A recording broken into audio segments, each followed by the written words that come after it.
Welcome back to my channel Wisdom Academy. I am Komal Dikshit and I hope you all are doing great. आज इस video में बात करने वाले हैं हम सब्जेक्ट कॉम्बिनेशन के बारे में। जब से केवीएस पीआरटी का रिजल्ट आया है तो बहुत सारे बच्चे अपने फ्यूचर को लेकर के बहुत ज्यादा चिंतित हैं एंड यू शुड भी, होना भी चाहिए। तो स्पेशली वो बच्चे जो कॉमर्स बैकग्राउंड से या साइंस बैकग्राउंड से हैं, तो उनसे रिलेटेड मेरे को बहुत ज्यादा डीएम्स आ रहे थे टेलीग्राम पर कि हम आगे के लिए क्या करें।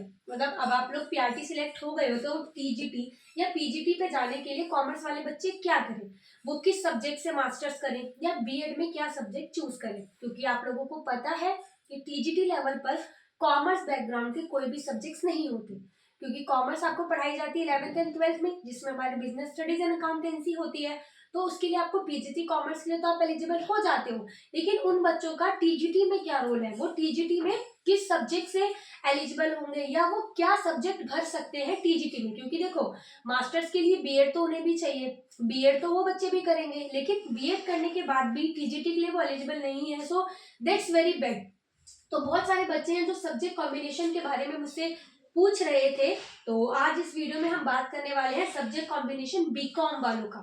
यानी स्पेसिफिकली ये वीडियो उन बच्चों के लिए है जिन्होंने अपनी ग्रेजुएशन बीकॉम से करी है, मेरे जैसे बच्चों के लिए जिन्होंने अपनी ग्रेजुएशन बीकॉम से करी है। ठीक है, वैसे अगर आप लोग टीचिंग फील्ड में जाना चाहते हो और एज सच आपको कॉमर्स सब्जेक्ट में इतना ज्यादा इंटरेस्ट नहीं है, तो मेरा खुद का सजेशन रहेगा कि डीएलएड करने के बाद आप लोग जो अपनी ग्रेजुएशन है ना, वो आर्ट्स के सब्जेक्ट से कर लो। हिस्ट्री, ज्योग्राफी, पॉलिटिकल साइंस इस सब्जेक्ट से कर लो।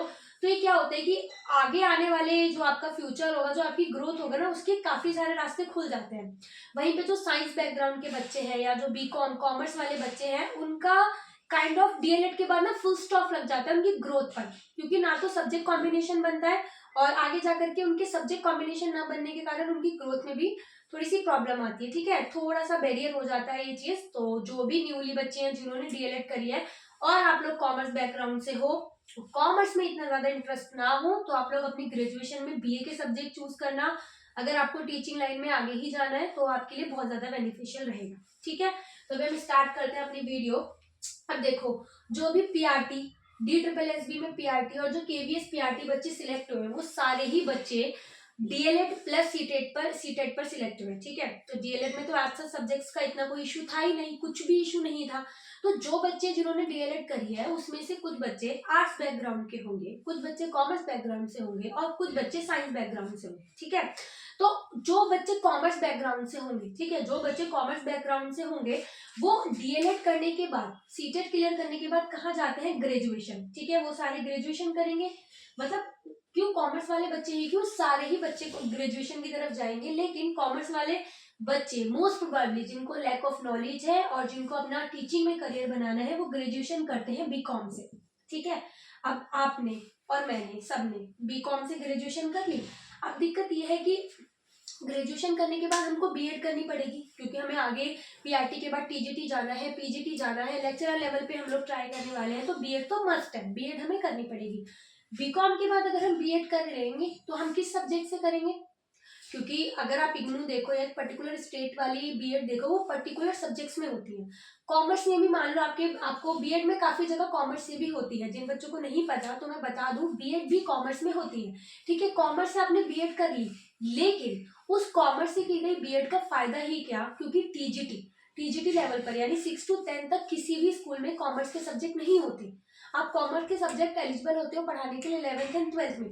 तो अगर आपने कॉमर्स से बीएड कर ली तो आप 6 to 10 पढ़ाओगे क्या, तो इस तरीके से आपकी वो बीएड जो है एक तरीके से खराब हो जाती है। या उसके साथ आपने जो सेकंड सब्जेक्ट लिया होगा, वो अगर आपकी सोशल साइंस का होता है तो आप उसके लिए एलिजिबल होते हो, अदरवाइज वो आपकी बीएड नहीं है। ठीक है, अब बच्चों ने क्या करा कि ग्रेजुएशन करी बीकॉम से। ठीक है, अब बीकॉम से क्या है, मान लीजिए हम पीआरटी काम कर रहे हैं, अगर हमने 5 to 7 ईयर्स, ठीक है, हमने 5 to 7 ईयर्स काम कर लिया एज अ पीआरटी हमने काम करा, तो हम लोग एलिजिबल हो जाते हैं आगे प्रमोशन के लिए। मतलब हम लोगों का पोस्ट का प्रमोशन हो सकता है, मतलब हम पीआरटी से अब पीजीटी के लिए एलिजिबल हो जाते हैं। तो अब बात ये रही कि हमारे पास सारी क्वालिफिकेशन है। ठीक है, हमारे पास ग्रेजुएशन भी है और हमारे पास बीएड भी है। ठीक है, वो किसी भी सब्जेक्ट में हो इतना मैटर नहीं करेगा, क्योंकि अभी मैटर पड़ेगा यहाँ पर। आपके पास बीकॉम भी है, आपके पास बीएड भी है, आप एलिजिबल हो टीजीटी के लिए, लेकिन फिर भी आप टीजीटी नहीं जा सकते, क्योंकि टीजीटी के लिए आपका सब्जेक्ट कॉम्बिनेशन नहीं बनता। उस पर्टिकुलर पोस्ट के लिए आपका सब्जेक्ट कॉम्बिनेशन नहीं बनता, इसलिए आप लोग टीजीटी के लिए एलिजिबल नहीं हो। ठीक है, अभी आप लोग टीजीटी के लिए एलिजिबल कहाँ नहीं हो, मैं बात जो प्रॉपर कर रही हूँ वो बीकॉम, जिन्होंने बीकॉम से ग्रेजुएशन करी है उन वाले बच्चों के लिए बात कर रही हूँ। तो अगर आप लोग एज ए टीजीटी जाना चाहोगे तो केवीएस, एनवीएस, ठीक है, और एडब्ल्यूएस की जो भी सारी पोस्ट आती हैं, यहाँ पे आप लोग एलिजिबल नहीं हो, यहाँ पे आप लोग अप्लाई कर ही नहीं सकते। वो बच्चे जिन्होंने बीकॉम से ग्रेजुएशन करी है और फिर बीएड करा है, मतलब जिनका ग्रेजुएशन का सब्जेक्ट बीकॉम रहा है और उन्होंने बीएड करी है, आप लोग केवीएस, एनवीएस, एडब्ल्यूएस या जैसे भी सेंट्रल की जो ऑटोनॉमियस जो बॉडीज है पढ़ाई वाली, एजुकेशनल वाली, आप इनमें अप्लाई ही नहीं कर सकते, आप यहाँ पे एलिजिबल ही नहीं हो। टीजीटी में केवीएस, एनवीएस आपको अलाउ ही नहीं करता कोई भी एग्जाम देने का। तो आपने 3 साल की बीकॉम करी है, ग्रेजुएशन करी है, 2 साल की बीएड करी है, तो वो काइंड ऑफ वेस्ट हो गई, क्योंकि आप टीजीटी के लिए, मतलब टीजीटी के लिए आप लोग अप्लाई नहीं कर सकते। कहाँ? केवीएस, एनवीएस, एडब्ल्यूएस में अप्लाई नहीं कर सकते। मैं बार बार बोल रही हूँ, आप यहाँ पे फॉर्म भी नहीं फिल कर सकते, इवन पेपर भी देके नहीं देख सकते, क्योंकि आप एलिजिबल नहीं हो। बीकॉम वाले बच्चों को, अब ऐसा तो है नहीं कि मतलब जैसे केवीएस ने नहीं करा, एनवीएस ने नहीं करा, तो ऐसा नहीं है कि सभी करते, नहीं, ऐसा नहीं होता। बीकॉम वाले बच्चे जिन्होंने ग्रेजुएशन बीकॉम से करी है और फिर बीएड करी है, इनको अलाउ करता है DSSB, यानी दिल्ली का जो बोर्ड है, वो आप यहाँ पे DSSB में आप यहाँ पे टीजीटी एसएसटी से अलाउ कर सकते हो। टीजीटी एसएसटी से आप फॉर्म भर सकते हो, ठीक है, टीजीटी एसएसटी से आप लोग फॉर्म भर सकते हो, लेकिन DSSB की कुछ कंडीशन है, जैसे केवीएस, एनवीएस तो अलाउ ही नहीं कर रहा कि आपको फॉर्म ही नहीं भरना। DSSB आपको अलाउ कर रही है कि चलो टीजीटी के लिए आप फॉर्म भर दो, या फिर मान लो आप पीआरटी हो, 7 साल के बाद आपका प्रमोशन होना है, तो आप एक कंडीशन पर प्रमोशन के लिए अप्लाई कर सकते हो, या एक कंडीशन पर टीजीटी एसएसटी के लिए अप्लाई कर सकते हो, जब आपके पास 3 ईयर में कोई एक एसएसटी का सब्जेक्ट हो, तो अब देखो बीकॉम वाले बच्चे हैं, वो लॉ पढ़ेंगे, वो इनकम टैक्स पढ़ेंगे, वो बिजनेस स्टडीज पढ़ेंगे, वो अकाउंट्स पढ़ेंगे, हिस्ट्री ज्योग्राफी से तो कोई लेना देना है ही नहीं ना। पर एसएसटी में एक सब्जेक्ट कॉमन होता है, विच इज इकोनॉमिक्स, ठीक है, विच इज इकोनॉमिक्स। इसका मतलब साफ साफ है, अगर बीकॉम वाले बच्चे टीजीटी एसएसटी के लिए अप्लाई करना चाहते हैं तो उनके पास 300 नंबर का एक सब्जेक्ट होना चाहिए, 300 मार्क्स का। 300 मार्क्स का मतलब कि 3 ईयर आपने वो सब्जेक्ट पढ़ा हुआ होना चाहिए, तीनों साल, फर्स्ट ईयर भी, सेकेंड ईयर भी, थर्ड ईयर भी, वो तीनों साल आपने पढ़ा हुआ होना चाहिए। तो 3 ईयर के बाद, और 300 मार्क्स का अगर वो आपका सब्जेक्ट बन रहा है, तो आप एलिजिबल हो जाते हो टीजीटी एसएसटी के लिए, सिर्फ DSSB में, ठीक है। अब बहुत सारे बच्चे हैं जिन्होंने ड्यू से करा होगा, ड्यू से करा है, वेल एंड गुड, लेकिन जिन बच्चों ने इग्नू से बीकॉम करी हुई है, अब वो क्रेडिट का पंगा डालता है, मतलब कोई सब्जेक्ट होता है 50 नंबर का, कोई सब्जेक्ट होता है 100 नंबर का। तो अगर इस तरीके से भी आपका इकोनॉमिक्स हो रहा है ना, मतलब एक साल में 100 नंबर का है और एक साल में 50 का, तो अभी आप एलिजिबल नहीं हो, ठीक है। मेरे साथ भी यही पंगा है, क्योंकि तीनों साल मेरे पास इकोनॉमिक्स है, लेकिन वो 300 मार्क्स नहीं हो रहे, टोटल 250 मार्क्स हो रहे हैं, विच इज सिंपली क्लियर है कि मैं टीजीटी एसएसटी के लिए एलिजिबल नहीं हूँ DSSB में, क्योंकि मेरे पास 300 मार्क्स वाला मैं क्राइटेरिया फुलफिल नहीं कर रही। इन्होंने बोला है कि तीनों साल एक कॉमन सब्जेक्ट होना चाहिए, हमारे पास एक ही कॉमन सब्जेक्ट हो सकता है, इकोनॉमिक्स, ठीक है, इकोनॉमिक्स हो सकता है, तो वो होगा। अगर 300 मार्क्स का अगर आपका कर रहा है, ड्यू से करा है, इग्नू से करा है, जहां से भी करा है, अगर आप 300 मार्क्स का क्राइटेरिया पूरा कर रहे हो, तो आप DSSB में टीजीटी एसएसटी के लिए एलिजिबल हो, आप टीजीटी एसएसटी से भरोगे, ठीक है, टीजीटी एसएसटी से भरोगे आप लोग, ठीक है। इसके बाद यहाँ पे थोड़े आर्ट्स के बच्चे भी बोलते हैं कि उनके लिए क्या क्राइटेरिया है। देखो, आर्ट्स वाले बच्चों के लिए 2 सब्जेक्ट्स चाहिए आपको, आर्ट्स वाले बच्चों को 2 सब्जेक्ट चाहिए 200 मार्क्स के, ठीक है, 2 सब्जेक्ट चाहिए 200 मार्क्स के, मतलब एक सब्जेक्ट हो गया, मतलब आपको ने कोई भी 2 सब्जेक्ट 2 साल पढ़े हुए होने चाहिए। मान लो ज्योग्राफी है, फर्स्ट ईयर और थर्ड ईयर में है, तो 200 नंबर पूरे, इसके साथ एक सब्जेक्ट और, यानी हिस्ट्री है, मान लो फर्स्ट सेकंड ईयर में है, तो 200 मार्क्स पूरे, मतलब 2 सब्जेक्ट कोई भी 2 साल आपने पढ़े होने चाहिए। आगे पीछे फर्स्ट थर्ड में हो सकता है, कोई दिक्कत नहीं, सेकंड थर्ड में हो सकता है, पर आप ऐसा नहीं है कि आपके पास अलग अलग सारे सब्जेक्ट्स होंगे, नहीं, कोई भी 2 मार्क्स 200 मार्क्स के आपके पास होने चाहिए, 2 ईयर आपने पढ़ा होना चाहिए, विच इज की 400 मार्क्स आपको कंप्लीट करने हैं आर्ट्स वाले बच्चों, ठीक है।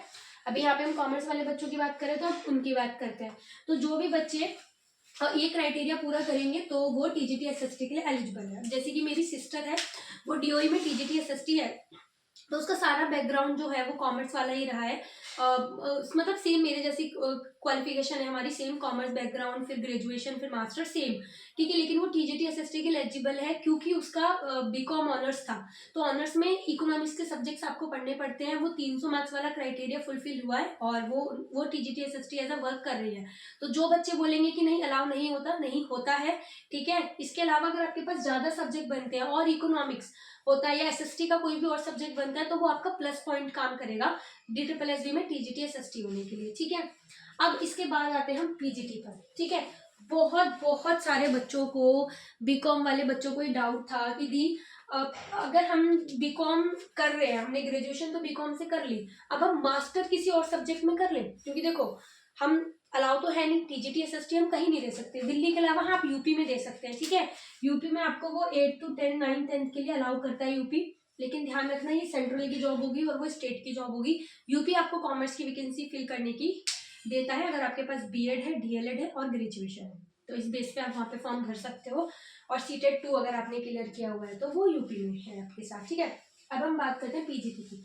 अब बहुत सारे बच्चों ने देखो डीएलएड कर लिया, ग्रेजुएशन कर ली, बीकॉम कर लिया, बीएड कर ली या बीएड नहीं भी करी, तो वो चाहते हैं कि वो सीधे एलिजिबल हो जाए पीजीटी के लिए, जो कि आप होंगे भी। तो काफी सारे बच्चों के कमेंट्स थे कि मैं एमए इकोनॉमिक्स कर लूं या मैं एमए इंग्लिश कर लूं, एमए हिंदी कर लूं, मतलब कोई भी, क्योंकि मास्टर आपका स्पेसिफिक है, मास्टर आपका स्पेसिफिक सब्जेक्ट है, आप जिस भी चीज में मास्टर करोगे आप उसके मास्टर उसके लिए एलिजिबल हो जाओगे, ठीक है। अब जैसे कि जो बच्चे ने बीकॉम करी है वो बच्चा एमकॉम करेगा, ठीक है। एमकॉम करके आप डायरेक्टली एलिजिबल हो जाओगे पीजीटी कॉमर्स के लिए, इसमें कोई डाउट नहीं है, ठीक है, नो डाउट। इसमें आप पीजीटी कॉमर्स के लिए अलाउ हो जाओगे और ये आप हर जगह अलाउ हो, या आप DSSB में अलाउ हो, ये केवीएस में भी, एनवीएस में भी, AEES में भी, जो भी सारी आपकी एजुकेशनल इंस्टीट्यूशन है, आप हर जगह पीजीटी कॉमर्स के लिए एलिजिबल हो, ठीक है। पीजीटी कॉमर्स के लिए एलिजिबल हो, बट अगर आप अलग सब्जेक्ट में करते हो मास्टर्स, मेरी बात ध्यान से सुनना, अगर आप अलग सब्जेक्ट में मास्टर कर रहे हो, सपोज आपकी ग्रेजुएशन बीकॉम में है, आप मास्टर कर रहे हो एमए एजुकेशन में, या आप एमएड कर रहे हो, या आप एमए इकोनॉमिक्स कर रहे हो, एमए इंग्लिश कर रहे हो, तो 1.5 साल पहले ऐसा नोटिफिकेशन आया था कि जिस सब्जेक्ट से आपने ग्रेजुएशन की हुई है ना, आपको उसी सब्जेक्ट में मास्टर करना पड़ेगा, ठीक है, ये आया था। तो अगर आप कर लेते हो कोई दिक्कत नहीं है आप पीजीटी के लिए भी एलिजिबल हो जाओगे, बट जब आपका डॉक्यूमेंट वेरिफिकेशन होगा तब वो आपको इस बिहाफ पे फंसा सकते हैं कि जब हमने आपको मतलब ये नोटिस है कि जिसमें आपकी ग्रेजुएशन है आप उसी सब्जेक्ट में आगे बढ़ोगे, तो आपने ये क्यों किया हुआ है, ठीक है। सेकेंड चीज, जो प्रमोशन वाली बात होती है, जैसे अभी जो है टीचर्स जो डायरेक्ट रिक्रूटमेंट के थ्रू आते हैं, टीचर्स के प्रमोशन के थ्रू भी आते हैं, जैसे पहले पीआरटी होते हैं, पीआरटी से टीजीटी, फिर पीजीटी, फिर प्रिंसिपल, ऐसे जाते हैं, ठीक है, ऐसे भी चेंज चलती है। पर ये जो पीजीटी कॉमर्स है ना, सॉरी टीजीटी जो कॉमर्स है, इनकी ग्रोथ यहीं पर रुक गई क्योंकि उनका प्रमोशन आगे नहीं हो सकता। अगर वो पीआरटी है, आप सारी चीजें फुलफिल कर रहे हो, बट आपके पास कॉमर्स है, मतलब आपके पास अगर ये क्राइटेरिया नहीं है तो आप आगे जा ही नहीं सकते। एनवीएस, केवीएस, इन सब में आप आगे बढ़ ही नहीं सकते क्योंकि आपके पास वो क्राइटेरिया नहीं है। तो जब आप टीजीटी ही नहीं पहुंचे तो आप पीजीटी भी नहीं पहुंच पाओगे। तो जो बीकॉम वालों की ग्रोथ ना वो सिर्फ पीआरटी तक ही रुक जाती है, आगे नहीं जा सकते। और अगर उन्हें जाना है तो उनके पास एक ही ऑप्शन है, विच इज डायरेक्ट रिक्रूटमेंट। आप पीजीटी कॉमर्स का एग्जाम क्लियर करिए और आप डायरेक्ट पीजीटी लगिए।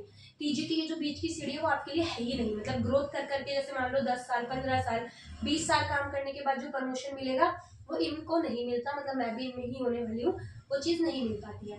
अब जैसे कि मान लो अब पीजीटी की बात करते हैं, बहुत सारे लोग हैं जो पीजीटी कॉमर्स में हैं, जैसे मेरी बहन है उसने डबल मास्टर करी हुई है, लेकिन फिर भी वो जो डबल मास्टर उसका सब्जेक्ट है ना, एक तो सब्जेक्ट है पीजीटी कॉमर्स, सेकंड हो गया पॉलिटिकल साइंस, तो जब वो आगे जाकर के प्रमोशन के लिए अप्लाई करेगी तो वो पॉलिटिकल साइंस से अप्लाई कर ही नहीं सकती क्योंकि ये क्लियरली मना किया हुआ है कि जिन सब्जेक्ट में आपने कॉमर्स की, मतलब जिन सब्जेक्ट में आपने ग्रेजुएशन की हुई है आप उन्हीं सब्जेक्ट में आगे बढ़ोगे, ठीक है, आप उन्हीं सब्जेक्ट में आगे बढ़ोगे और उन्हीं सब्जेक्ट में आपकी प्रमोशन हो सकती है और आप एग्जाम दोगे, ठीक है। तो जो भी बच्चे इसमें अलग सब्जेक्ट में मास्टर करना चाहते हैं आप कर लो, कोई दिक्कत नहीं है, आप कर लोगे, मान लो आपका सिलेक्शन भी हो जाता है, बहुत अच्छी बात है। बट मान लो डॉक्यूमेंट वेरिफिकेशन हुआ और अगर उन्होंने ये चीज वहां पे फंसा दी कि मतलब ग्रेजुएशन में तो आपके ये सब्जेक्ट है, ग्रेजुएशन में तो आपने कॉमर्स पढ़ी हुई है और मास्टर में आप आर्ट्स से कर रहे हो, तो ऐसे कैसे। बाकी कहीं कहीं कहीं पर डॉक्यूमेंट वेरिफिकेशन बहुत स्मूथली हो जाता है, ऐसा सच इतनी कोई प्रॉब्लम नहीं होती, बट कुछ नहीं कह सकते। तो जो बच्चे मेरे को मास्टर की बात कर रहे थे, आपको जो भी आपका सब्जेक्ट है आप उसके लिए प्रिपेयर करो, आप अच्छे से अपने मास्टर कर लो जिस भी सब्जेक्ट में करनी है। बट आपका जो ग्रेजुएशन बेस्ड सब्जेक्ट स्पेसिफिक रहा होगा ना, आप एक बार उसमें मास्टर जरूर कर लेना, क्योंकि मास्टर डबल ट्रिपल कितनी भी बार करो, देखो कोई फर्क नहीं पड़ता। पहले ना ऐसे ही होता था, लोग क्या करते थे, मान लो जैसे कि मान लो मैंने 4 बार मास्टर कर ली, एक बार मास्टर कॉमर्स में, एक बार इकोनॉमिक्स में, एक बार हिंदी में, एक बार इंग्लिश में।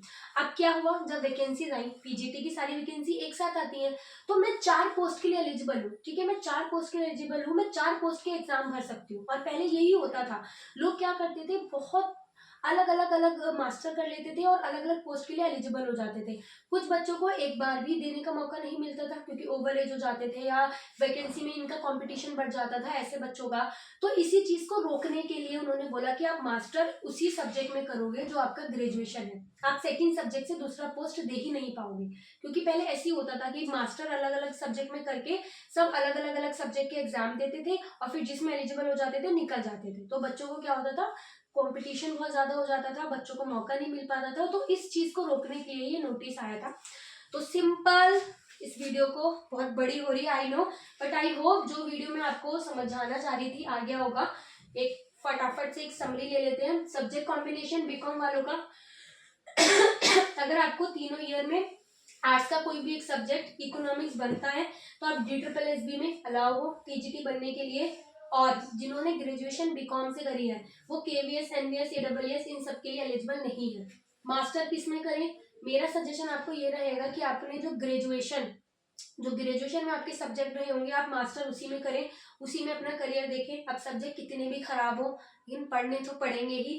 सेकेंड चीज, डबल मास्टर आपको जिसमें करनी है आप उसमें कर सकते हो, वो आपकी चॉइस है, आपकी मर्जी है, जितनी बार मास्टर करनी है जैसे करनी है कर लो। मान लो इसमें आप सिलेक्ट भी हो जाते हो, डबल मास्टर करके आपका सिलेक्शन हो जाता है, बट जब डॉक्यूमेंट वेरिफिकेशन होगा वो आपको इस बेस पे फंसा सकते हैं कि जब हमने बोला हुआ है कि आपको एक उस पर्टिकुलर ग्रेजुएशन वाले सब्जेक्ट में ही आगे बढ़ना है तो आपने अलग सब्जेक्ट से कैसे किया, ठीक है। तो पीजीटी का भी यही था पंगा सारा जो रहता है, जैसे पीजीटी कॉमर्स के लिए एलिजिबल है, इसके साथ अगर आपको MA इकोनॉमिक्स करनी है तो इकोनॉमिक्स में जाना है तो वो आप जा सकते हो, आप पीजीटी इकोनॉमिक्स के लिए जब एलिजिबल रहोगे। और बहुत बच्चे ऐसा सोचते हैं कि MA इकोनॉमिक्स करने के बाद वो TGT SST के लिए एलिजिबल हो जाएंगे, जी नहीं, बिल्कुल नहीं एलिजिबल हो गए आप। आपकी मास्टर का आपके TGT से कोई लेना देना नहीं है। आपके TGT के लिए जो सब्जेक्ट देखे जाते हैं वो है बीएड और ग्रेजुएशन, ठीक है। तो ग्रेजुएशन में बीकॉम करके वैसे ही बेड़ा गर्क हो रखा है, तो बीएड में भी आपको इससे रिलेटेड ही सब्जेक्ट मिलते हैं, ठीक है। सो ये सारा था। आई होप आपको वीडियो समझ में आई हो, जो भी बातें मैं आप तक पहुंचाना चाहती थी वो पहुंच गई हो, सारी चीजें आपको समझ में आई हो। स्टिल अगर आपको कोई डाउट रह जाता है तो आप कमेंट करके पूछ सकते हो, बट मैंने आपको अपनी तरफ से पूरा ट्राई करा है कि जो सारी चीजें हैं सब्जेक्ट से रिलेटेड वो सारी आपको समझ में आ जाए।